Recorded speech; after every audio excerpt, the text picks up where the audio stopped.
Did you know God once asked a father to sacrifice his own son?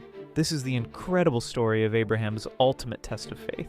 God commanded Abraham to take his beloved son Isaac to Mount Moriah and offer him as a sacrifice. Can you imagine how Abraham felt? But he trusted God completely. For 3 long days they journeyed together.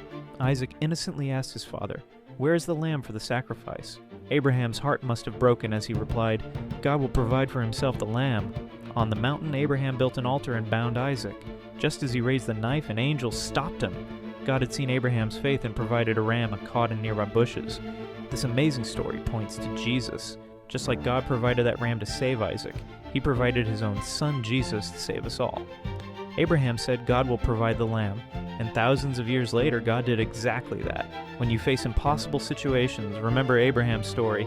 Trust God completely. He sees your faith and he will provide exactly what you need at the perfect time.